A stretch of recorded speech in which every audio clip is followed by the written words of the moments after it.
10টি hand গ্রেনেডের detonator, পুকুর পাড়ে বিক্ষিপ্ত অবস্থায় পড়ে থাকা 27 রাউন্ড রাইফেলের গোলা, 2 রাউন্ড পিস্তলের গোলা এবং 2 লিটার দেশীয় বাংলা মদ জব্দ করা হয়। গোপন সংবাদের ভিত্তিতে আজ 31 মে 2025 তারিখ শনিবার সকাল 5টায় কোস্টগার্ড পূর্ব জোন অধীনস্থ কোস্টগার্ড স্টেশন, টেকনাফ এবং টেকনাফ থানা পুলিশের সমন্বয়ে টেকনাফ থানাধীন দমদমিয়া নেচার পার্ক এলাকায় একটি বিশেষ যৌথ অভিযান পরিচালনা করা হয়।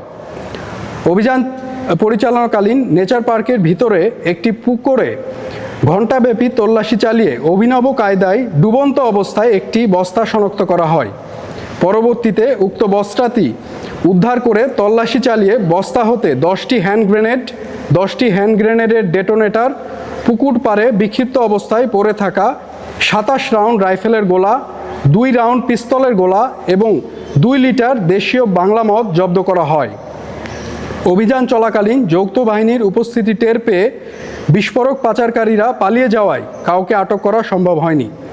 জব্দকৃত হ্যান্ড গ্রেনেড, ডেটোনেটর, তাজা গোলা ও মাদকদ্রব্যের পরবর্তী আইনানুগ ব্যবস্থা গ্রহণের কার্যক্রম প্রক্রিয়াধীন রয়েছে।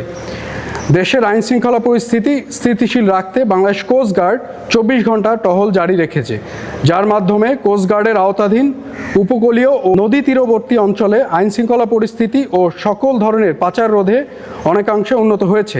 আন্তর্জাতিক মানসম্পন্ন টেম্পার গ্লাসের ওয়ালটন গ্যাস স্টোভ আপনার রান্নাঘরের পারফেক্ট পার্টনার।